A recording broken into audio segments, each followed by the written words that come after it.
Bible with you, please open it in Hebrews chapter 10, 35 to 39. Fear of failure. Amen. That's right. Maraming nai-insecure, maraming natatakot mag-try dahil takot ma-failure. Amen. Maraming lalaki na hindi nakakapangligaw dahil takot Babasted. Babasted. Busted? Takot. My friend. Ano tawag doon? Marami sa atin na hindi umuunlad sa buhay dahil takot lumabas sa comfort zone. Takot masaktan. Takot mabigo, mga kapatid. But let me tell you tonight, may isang tao hindi natakot masaktan. Hindi natakot mabasag ang kanyang puso. Hindi siya natakot sa mga latigo na kanyang dadanasin. May isang taong hindi natakot, hallelujah, pumipit ng cross para lang mabigyan tayo ng kaligtasan. Hindi natakot ang ating Panginoon dahil sa kanyang isipan, ikaw ay gusto niyang maligtas. Hindi tayo ngayon, wala tayo dapat ngayon, mga kapatid, kung wala ang tapang ng ating Panginoon. Amen. Kaya nais ipahatid ng ating Panginoon sa atin, you are a more than conqueror. Walang apostolic na young people na duwag.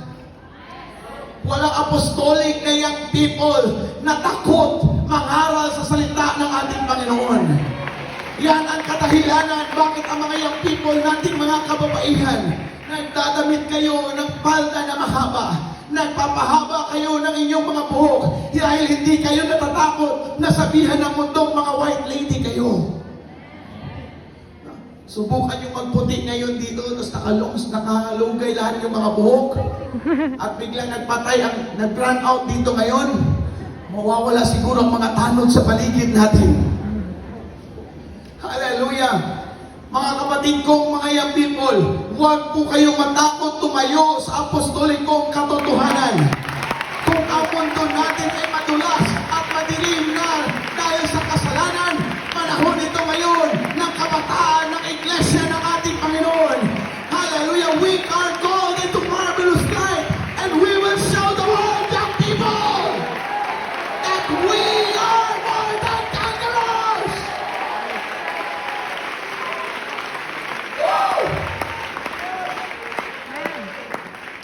Huwag ka lang magpatago-tago sa mga barkada mo. Na pagdating na magiinuman mga barkada mo, sabihin mo, okay lang, kahit konti, sige na. Para lang hindi maging others. Naninigarilyo ang mga barkada mo. Ikaw ayaw mong manigarilyo kasi baptized ka in Jesus' name. Naka-receive ka ng Holy Ghost, you speak in tongues. Huwag sabi ng barkada mo, Brad, ano barkada pala tayo? Konti lang, isa lang. Thank you for the Holy Spirit. Uusok-usok kayo mga bibig, mga kapatid. Hindi po dapat tayo matakot. Hallelujah. Kung pagtawanan tayo ng barkada natin, itakwil ka ng mga classmates mo dahil lang kay Jesus Christ. Hindi po yun kahihiyan. Hallelujah. Kaya sabi ng Bible, kung aayawan ka ng mundo, ibig sabihin si Kristo ay nananahan sa buhay mo, young people! Yes! Kung pinipersecute ka ngayon, dapat kang magalak. Dapat kang maging masaya. Hallelujah! Pinagtatawanan ang itsura mo. Sinasabihan ka na pangit ang mga itsura mo. Matanda na tayo, mga kapatid. Pero ang totoo, ikaw ang mas maganda sa kanila. Ikaw ang mas pogi sa kanila.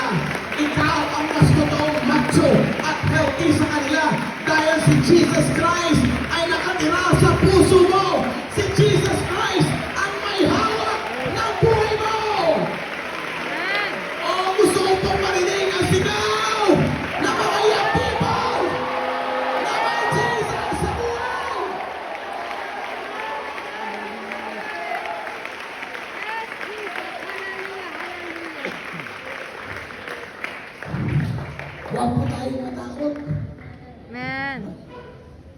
Meron ba tayong mga high men dito? 25 years old pataas? Tayo nga po kayo, please. Patingin ng mga 25 years old pataas. Church, nagtatrabaho na siya. And then sabi ng work niya, kailangan mong nakapantalon ka. Dahil yung work mo, aakyat panaog ka sa hagdanan. Sabi niya, Sir, Ma'am, mahal ko po si Jesus. Kung hindi niyo ako papawork dito na kailangan nakapalda, okay na sa akin kahit hindi na po ako mag-work.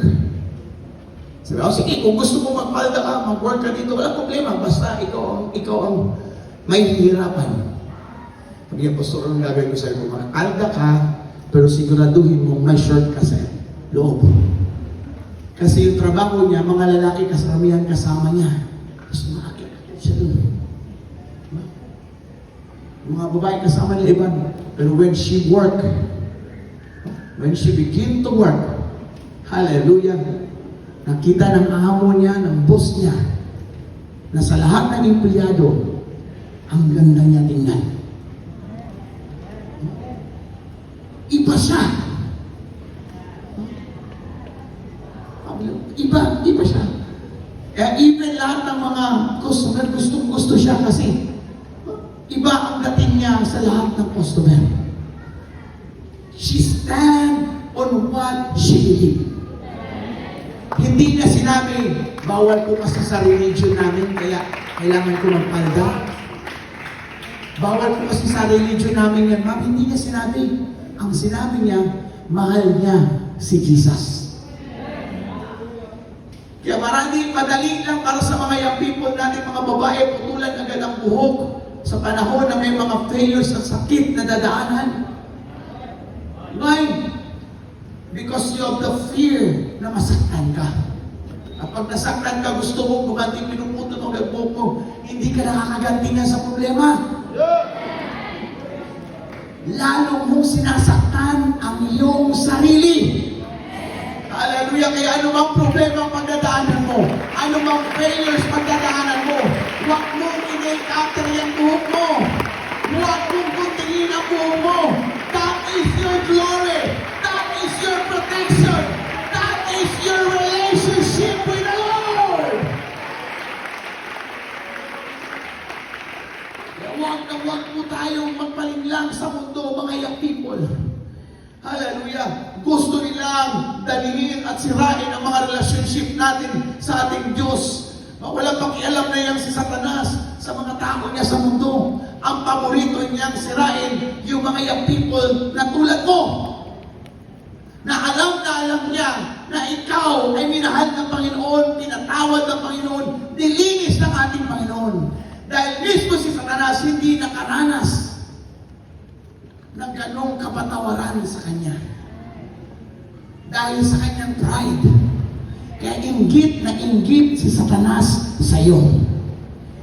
Kaya anong ginagawa niya?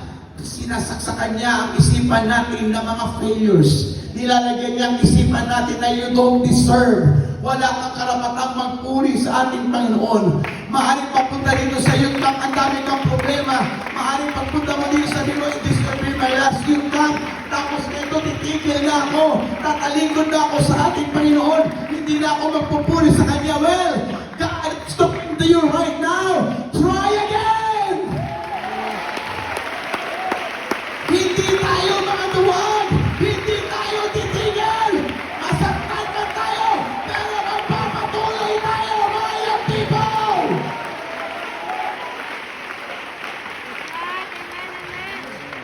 Alam niyo si King David, minamaliit si King David. Nang narinig niya si Goliath sigaw ng sigaw, ang sabi niya kaya Haring Saul, sabi niya sa kanya, Kuya Eliab, gusto mong labanan si Goliath. Sabi niya, ikaw ba? Ano sabihin mo? Isaya na nasa isip mo. Ikaw pilyo kang bata ka. Feeling mo ang galing-galing mo. Feeling mo ang lakas-lakas mo. Liit mo. Mahilig ka dyan, uli ka sa bahay. Pero narinig ng mga sundalo si David, dinala si David kay King Saul. Sabi ni King Saul, paano mapatayin yun? Sabi Sabi ni David, King Saul, may leyon na pumunta para patayin ang aking tupa, pero napatay ko ang leyon. May bear na gusto pumatay sa aking tupa, napatay ko ang bear. Ngayon, ang itong gulayan na ito, naniniwala ako na mapapatay ko ito sa tulong ng ating Panginoon. Kung buong-buo ang iyong pananampalataya, young people, anong bigat at higante ang meron sa buhay natin? Hallelujah! Kaya natin matagumpayan ang mga pagsubok sa buhay natin. Hindi sa ating sariling kalakasan, kundi mula sa kalakasan sa ating Panginoon. Ang sabi sa Bible, not by might, not by strength, but by the Spirit of the Lord. Come on, clap your hands to Jesus.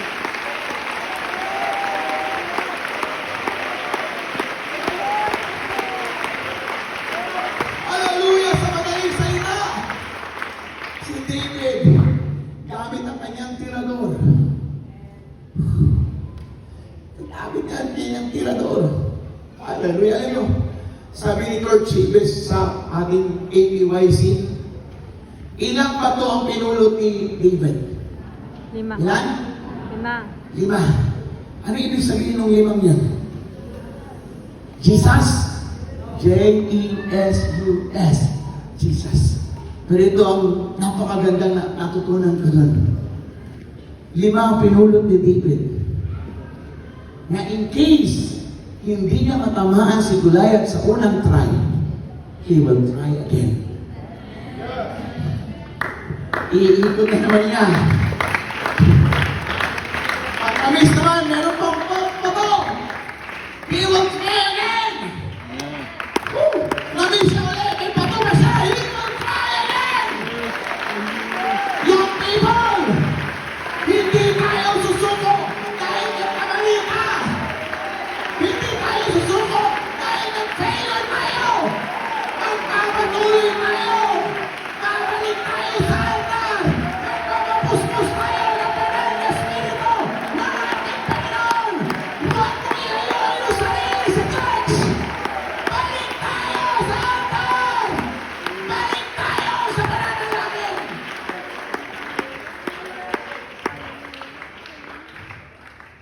Marami tayong nawawala sa paglilingkod sa Panginoon.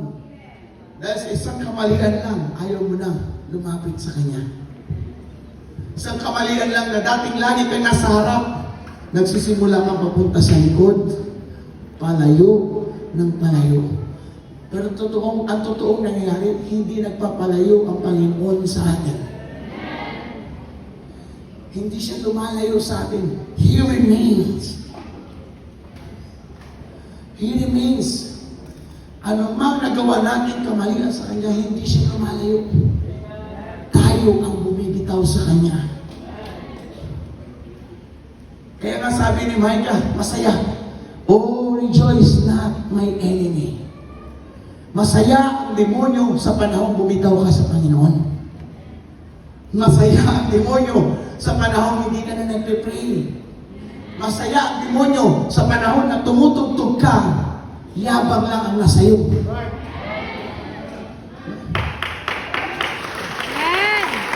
Diyan ka, napakagaling mo, pero pag tumutog ka, hindi mo pinupuri si Jesus. Hindi kailangan ng Panginoon yung mga talented na magaling tumutog, pero walang pagpupuri sa Kanya. Maaari magkabalagtog-balagtog ang ating tugtog, pero siguraduhin natin yung puso natin. Bibigay ko ang the best ko para sa Panginoon. Dahil hindi ito pasikatan dito. Naririto tayo para purihin ang ating Panginoon. Naririto tayo para itaas si Jesus. O sige, lahat ng mga singers, lahat ng mga musicians, bigyan natin ang pagpuri ang Panginoon.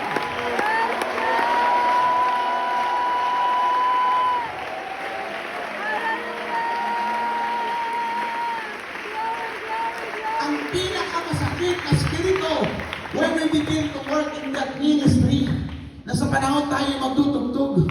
Nandiyan ka sa harap. Pero pagtapos kang tumugtog, nasa likod ka kumakain ng fishball.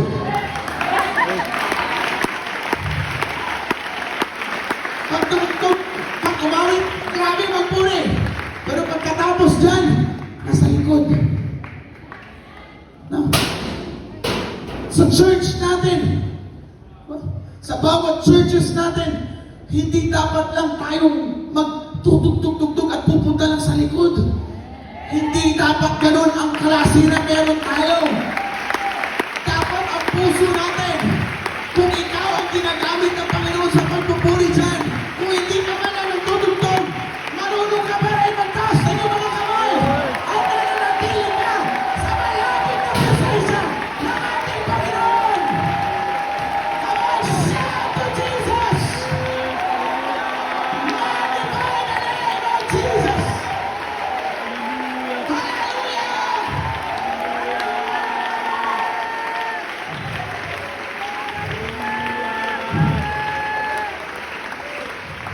The Bible declares, make a joyful noise unto the Lord.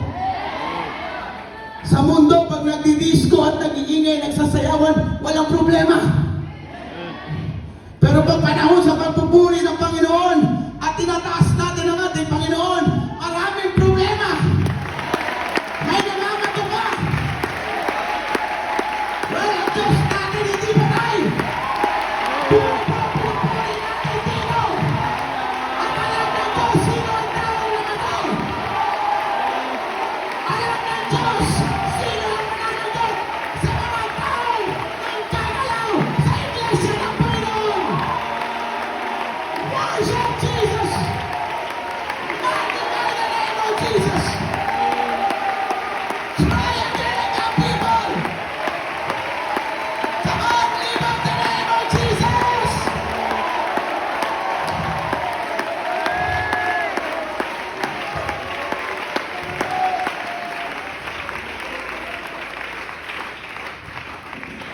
Halika. Halika. Ano pangalan mo? Daniel. Halika, Daniel. Tayo ka dyan, Daniel. Tayo, Daniel. Atong dito. Atong. Hindi upo. Atong. Ano ba tayo? Akyat. Yan. Isod yung Bisaya mo. Gano'n rin Tagalog. Amen. Yan. May bata sa church, mga kapatid. Maingay, nagpupuri, masaya. Alam niyo naman ang bata. Tayo lang na tayo. So sabi ng mama niya, papay, upo. Upo siya. Tapos puri sa Panginoon. Tayo ka na naman. Puri siya. Pag inaw, tumayo ka. Upo. At maingay, praise and worship. Tumayo na naman siya. Upo ka nga lang sabi. Pati siya nalilito na. Upo nga eh. Uy, nakapila siya.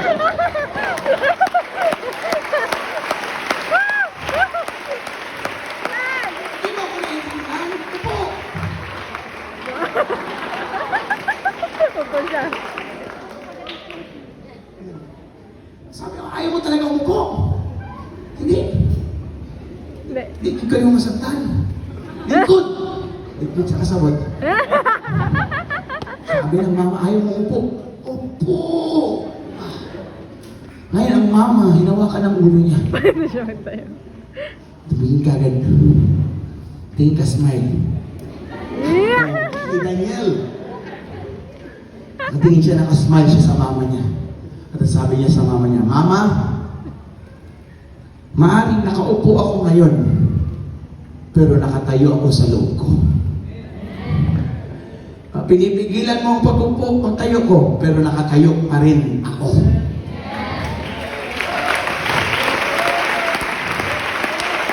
Kaya na ang buhay natin mga people, hindi matitigil ang pressures, hindi matitigil ang problema, hindi matitigil ang mga struggles sa buhay natin. They always keep us down. But if we keep on trying again to stand up, hallelujah,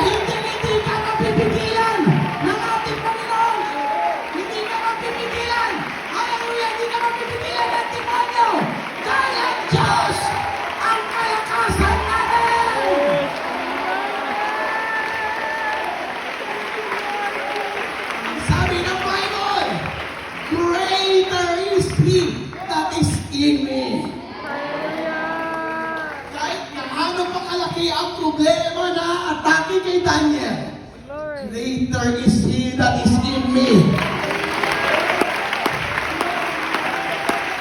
Kahit maliit lang sa tingnan, pero ang kapangyarihan ng Diyos na nasa Kanya, higit pa sa kapangyarihan ng demonyo, higit pa sa powers, higit pa sa kahinaan natin.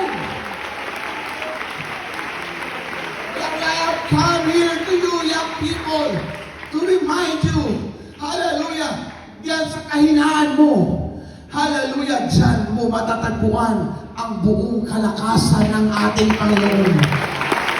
Diyan sa iyong failure sa buhay, diyan mo makikita ang dakilang pag-ibig ng ating Panginoon. Musta mga kapatid? Hallelujah! Anong pressures na nagagawin sa atin? Hallelujah! Huwag na huwag mong iwan ang iyong pananampalataya sa ating Panginoon. Hallelujah! Hindi maiiwasan ang pressure. Pero kaya mong patagkumpayan ito dahil hindi ka binigyan ng pagsubok na higit pa sa mga kaya mo. At sa bawat pagsubok na meron ka, at Biblia nagsasabi, merong kalutasan nito, merong solusyon nito, at walang iba. Si Jesus Christ po, mga young people!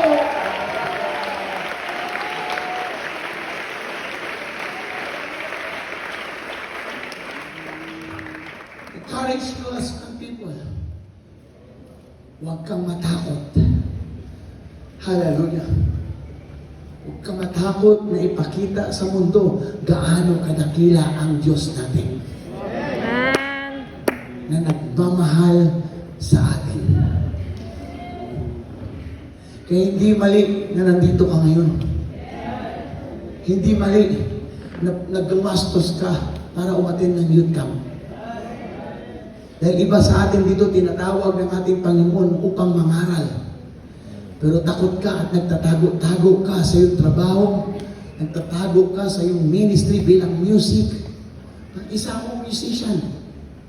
Matagal tawag ng Panginoon, mas gusto ko lang magstay sa keyboard, sa drum, sa guitar. Okay na ako dito. Kayo na dyan. Pero when I realize, when I begin to step up, andito pa pala ang masigit na pagpapala ng ating Panginoon. Andito lang pala yung inaantay ko, dinadalangin ko sa Diyos na kailan niya ako pagpapalain. Kailangan ko pala humakbang nakasama ang pananampalataya sa ating Panginoon. Kung gusto mo ng pagbuhos ng presensya ng Panginoon sa buhay natin, kung ano ang ini-expect mo na gagawin ng Panginoon sa buhay natin, kailangan po nating mag-participate nito, mga kapatid. Hindi darating ang Holy Ghost sa buhay mo kung hindi ka magpupuri. Hindi mo matatagpuan ang kagalakan sa Espiritu ng Panginoon kung hindi mo bubuksan ang iyong mga bibig at sisigaw ka ng hallelujah at magsisigaw ka ng pasalamat sa ating Panginoon. Kailangan mo mag-participate upang ma-enjoy mo ang pagpapala ng ating Panginoon. Kaya sa youth camp na ito, bawal dito ang mga pa-cute, pa-baby, pa-pogi.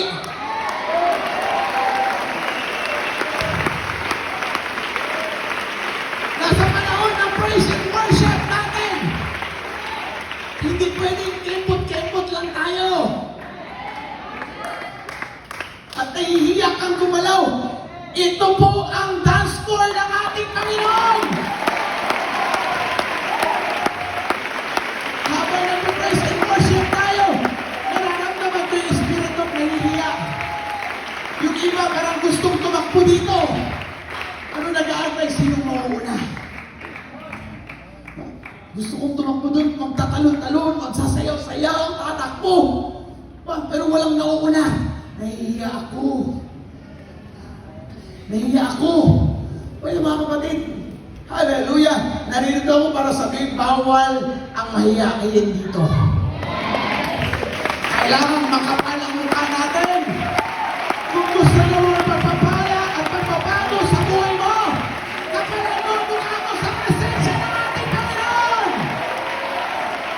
Ibig sabihin, kung kailangan tumakbo, tumakbo ka!